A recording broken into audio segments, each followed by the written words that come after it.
Hey everybody, welcome back to the Hardcore Fab channel. So this week I've been doing a bunch of just grunt work, and it's not all that interesting to show you guys. It's definitely not very interesting for me to be doing, but it is what it is, and it's one of those things we gotta get done. So I decided to take a break from that this morning, and I went out to where our car crusher's at. We haven't messed around with that for a while. I figured it'd be a good time to knock a little bit of the dust off the thing and maybe crush some cars with it. Make some cool content for you guys. Also answer some of the questions from our first video when we did that, and also try out some of the ideas that you guys had for different ways to crush cars.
Alright, so in our other crusher video, we crushed, I believe, a couple of Ford Escorts and like a Dodge Intrepid or Chrysler LHS or some kind of garbage like that.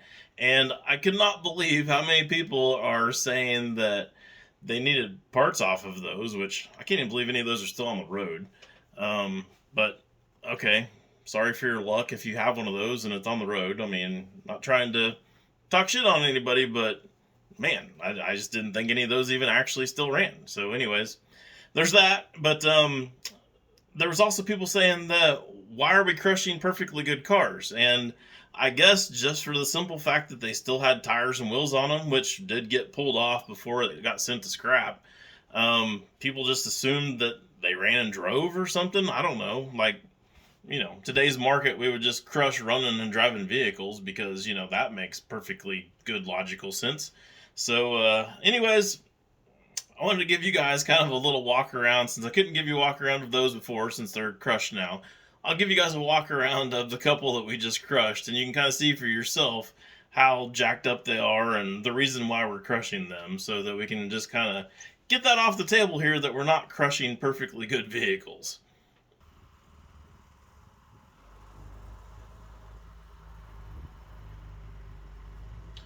So if you guys have been following along with the channel, you know that I'm a GM guy, so it's kind of sad to me to see this Camaro go into the crusher, but there is literally not one single good body panel left on this car. The motor and tranny are gone, and the rear end is bent, and there's nothing really left on this thing other than maybe a little bit of front end suspension parts underneath there. But nowadays, that stuff new is so cheap that nobody really ever buys that stuff used. So as sad as that is, there's really nothing left here other than just weight. So it's going into the crusher.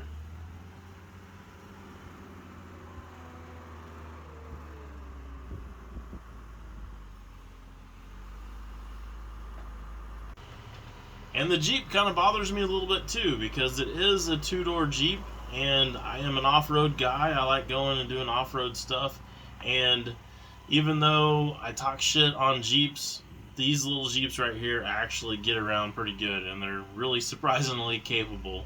But there is nothing really left of this thing either. It is pretty well toasty. The rust in it is really bad. I mean, most of the time the floorboard rusts out long before you get any rust in the rest of the body panels. So as much rust as you can see plain as day here on this body, you know the floor is gone, and obviously the axles are gone out of it now, and the motor and tranny has gone out of it as well. So there again, there's really nothing left. So the other thing I want to address real quick here from our last video that people kept bringing up over and over again is the fact that they thought I needed to move my hinge point on the lid of our crusher. Now, it isn't like I didn't have, hours upon hours upon hours to think about this while I was welding this thing together, and just randomly stuck the hinge up there in the point that it's at right now. I actually did think this through quite a little bit, and I placed it there for a reason. And yes, if it was lower, it would crush the hoods of Ford Escorts better. But I want to be able to play around with some bigger stuff, like, for instance, a school bus.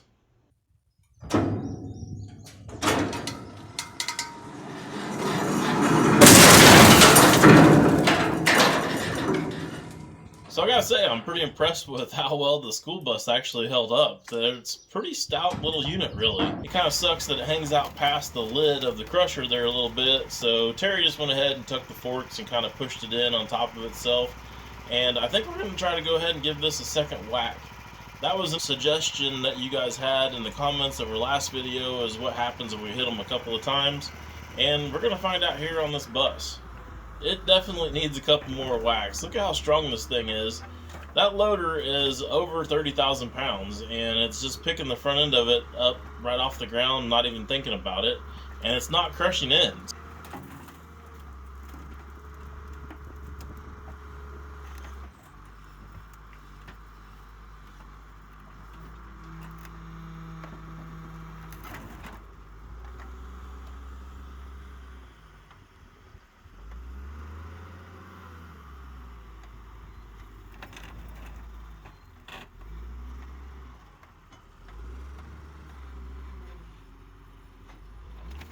So Terry went ahead and tucked the end of the forks and just kind of pressed it in there and got rid of all the structural integrity of the pieces there that are still left that didn't crush down.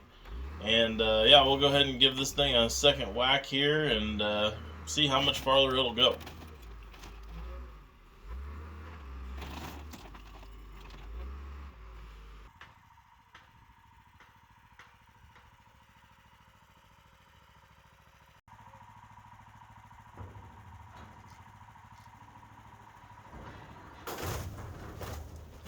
Second whack helped out a bunch. It flattened it down quite a bit, but we did have that one other corner there on the passenger side that didn't get pushed down, and it kind of gave the lid a little bit of a twist, but all the welds held together and everything still seems like it's in pretty good shape. Now, even this bus had the motor and tranny pulled out of it, and this is the chassis for the bus. And the chassis is probably going to live on and be a chassis for something cool down the road. Maybe even something cool on the channel here, you never know. A modern chassis like that would end up being a great piece to put underneath some old sheet metal. One more thing that I want to address real quick is the bus was the first thing we crushed. And if you look here in this clip, you can see how much grass and stuff has grown up in front of the bus. The crusher hasn't been used since we shot our last video, and it is just a toy. It's not something that, we've built to try to make money with or anything like that. It's just a toy. So there has been a few safety things that we have, overlooked, but it's not something that's, being used every day and is going to be an issue where someone's going to get hurt that, is operating it. It's just me and Terry that are running it, as you can see in the videos here. And we're both very full aware of the dangers that could happen with this machine, and we're definitely keeping that in mind while we're playing with it. Up next, we tried the old double whack on a minivan.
This little Grand Am actually held up quite well. If they would have made the motor as strong as the body, they would have been a good car.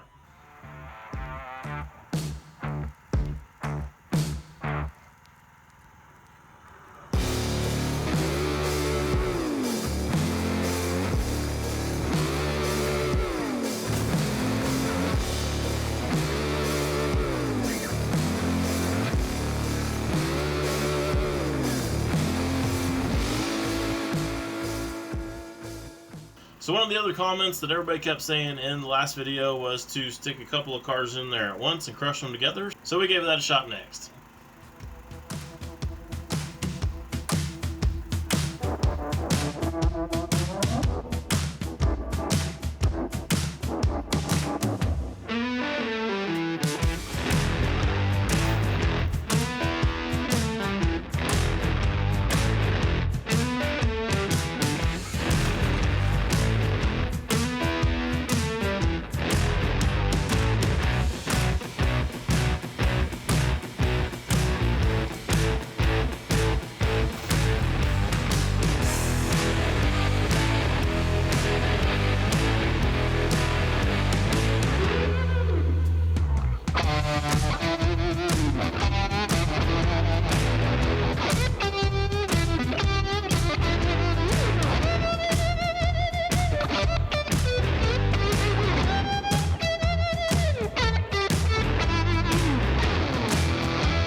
So normally I'm building cars, not tearing them apart. So if you guys want to see more car crushing content, I encourage you to go over to Cowboy Car Crushing.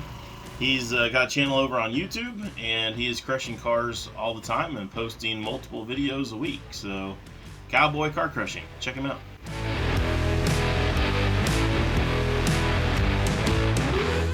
Well, thank you guys for watching and sticking around to the end. If you think I've earned it, you know drill. Give me a thumbs up down below. And if you're interested in some of the other cool projects we got going on, check out some of these over here. And with that, that's all I got for you guys on this video. So I'll see you next time.